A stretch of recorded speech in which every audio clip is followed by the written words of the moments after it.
Here's one. Give me the camera. Is it recording?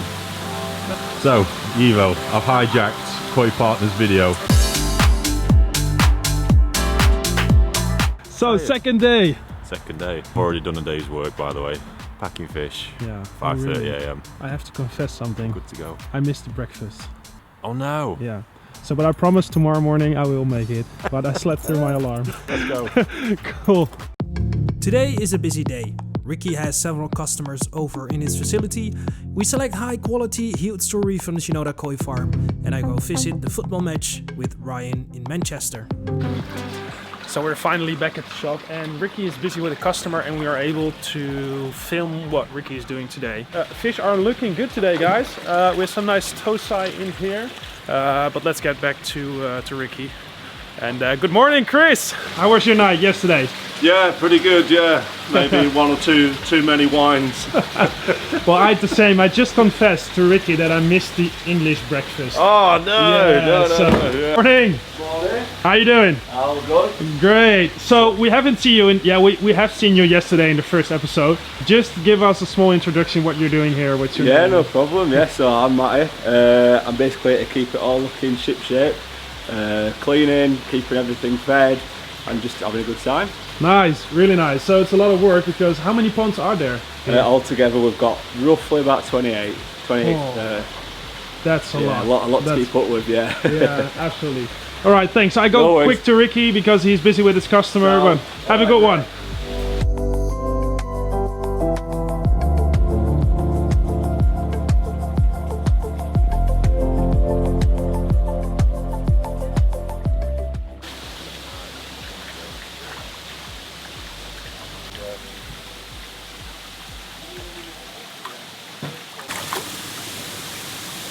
Something like that, go one and pop one. Yeah, definitely. To me, it's just what second one, you start through and look at it. It's absolutely top draw.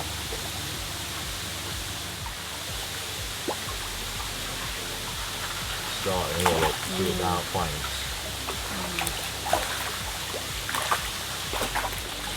That is insane. That looks like a show up. That is. Oh wow, black one. Tails on that. Beautiful. These are the ones about 250 each. Big female. So what is in their belly? Eggs in that. Guys. Whoa. This is a buffalo? Buffalo. Oh, buffalo. Buffalo rancher. Look at that.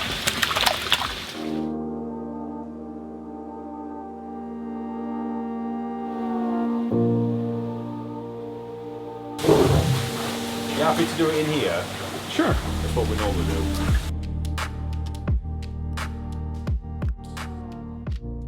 So, we're going to look at some Shinoda Hi Utsuri. You're quite a fan. Yes, I am. And the funny part about these fish is you grow them from really small to Yeah, this size. so obviously if you don't mind, you can pop the link to my video. I first documented these when they arrived, so I bought 1,000 pieces, which anybody in the koi world knows, getting 1,000 tosai Hi Utsuri from Shinoda is no easy task. So dead excited about that, and yeah, fell in love with them ever since. So all 1,000 fish went into this pond, 6 to 12 cm. Looked like very bad Hi Utsuri at the time as well. They were insane, and yeah, it just got cracking. So I mean, now the current sort of situation where these are at, as they're approaching Nisai, we've got fish up to 48 cm. Average is sort of around 45, which is already, as you'll probably know, better and bigger than Shinoda raises them from the mud pond.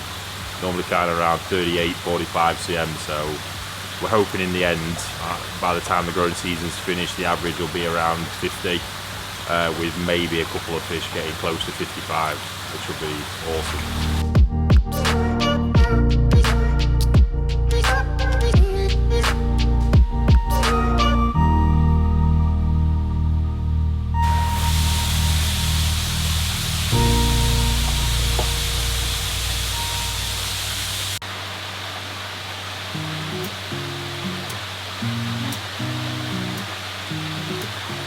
I think probably. In fact, here's one. Give me the camera. Is it recording? Yeah, I'm recording. Here we go. So, Evo, I've hijacked Koi Partner's video. How happy would you seriously be to be able, being a fan of Shinoda, to buy a bowl of fish like that from him in October?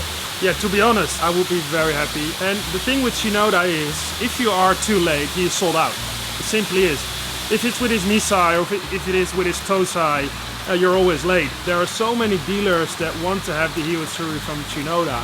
I'm a really big fan of him because not only because of the size, some of his parent koi, but also some of his older koi, they are bigger than 1 meter in size. He has a special pond. You have to put the plastic beside, like a plastic curtain, and then those orange and black monsters. Wow, they're amazing. And what I really like about his Nisai and also his Sansai, that's a really good age to select some really nice Hi Utsuri. And they're quite affordable, I think. But one of my dreams is like buying a lot of Tosai and grow them out just like you did. I mean, if you have the chance to buy so many different Tosai, like 1,000, and you're able to grow them like this, because what's kind of special about these fish, so let's turn the camera around a bit, is, and this is a big compliment to you, I mean, look at the body on these fish. For example, this one, guys, look at this amazing Utsuri. This is absolutely so much look power. at the body. Look at the sumi. That is great. And I really like these fish. So you've done a really good job on the body, but if you look at the pattern, some are really nice. Look at this, how clean this one is. Absolutely beautiful. And this one too. I really like them. And I think for the contrast in your pond, most of the hobbyists should have at least 1 or 2 huge Hi Utsuris. Agreed. I'm also a big fan of Hi Utsuri, but you don't find them that often, and they're not that clean as, for example, the Hi Utsuris from Shinoda. Of course, there are also other breeders in Niigata that sell the Hi Utsuris, but in the end, when you walk into the greenhouse, and they even have a new greenhouse now, it's Shinoda, and I'm very happy to see the new koi in there. But yeah, if you walk in, it's like the green tanks, and then you have the orange and black fish that are popping out. It's like being in a candy store for me personally.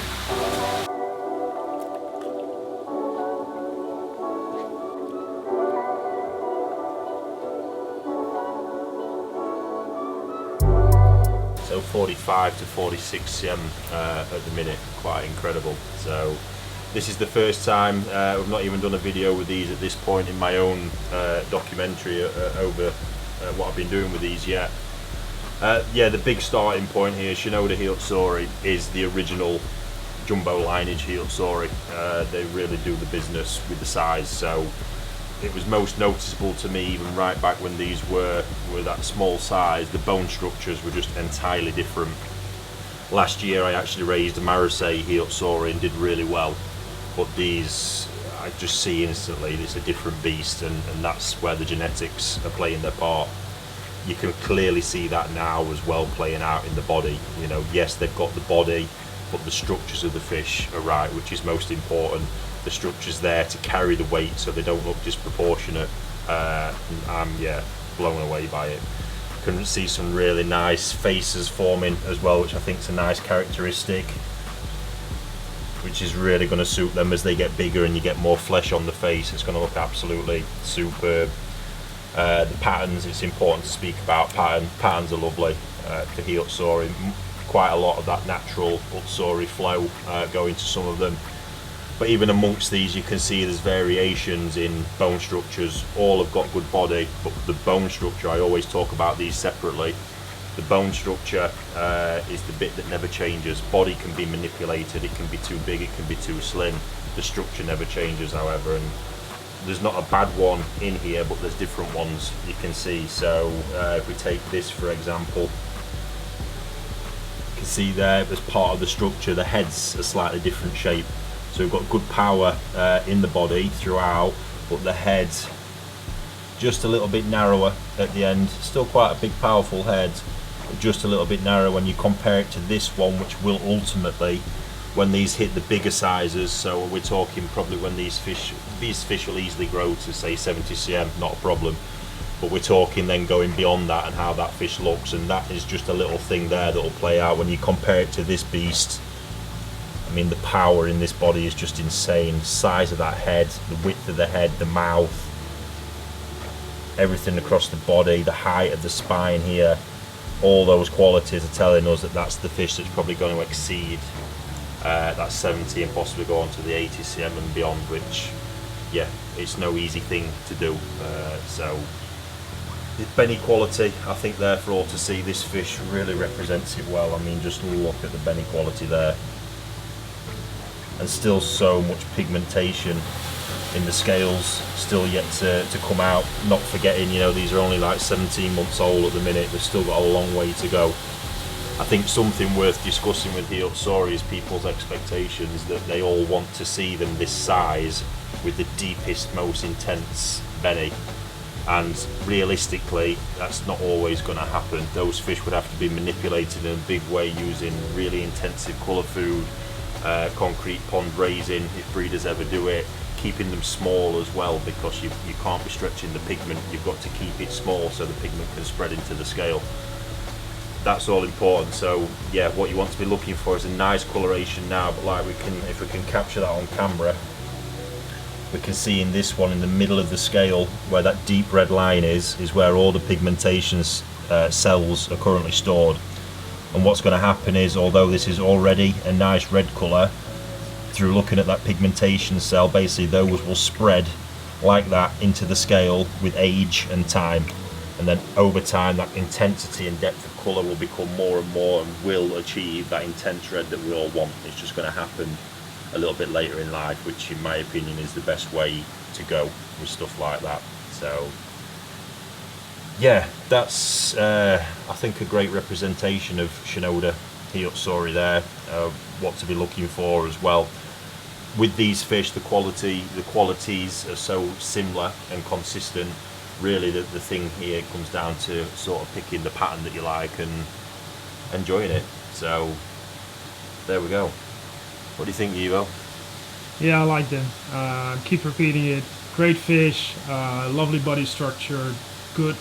Some have some really big shoulders, like the one you pointed out. Yeah. And I like the patterns too. On Hi Utsuri, I think it is important to have a good pattern.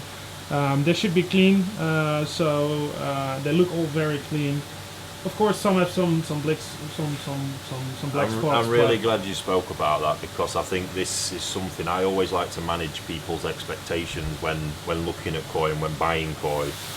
And that word clean is one that must drive every Hi Utsuri breeder insane, because the reality is most Hi Utsuri, even the best ones in the world that we see, will have some loose black spots like that.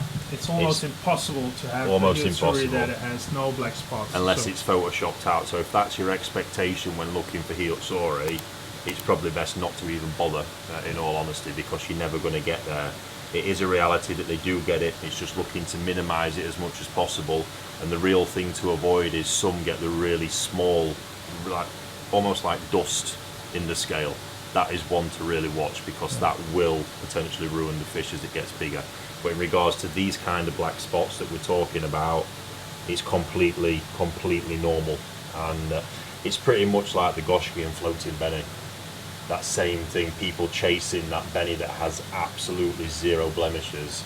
Maybe 0.01% of Goshki produced in the world might be like that, but only for a short period of their life. At some point it will always change. So I think I just wanted, seeing as though you mentioned it, sort of stress that point, that, you know, if that is your expectation, this probably isn't the variety for you. Great, happy customer. Great stuff.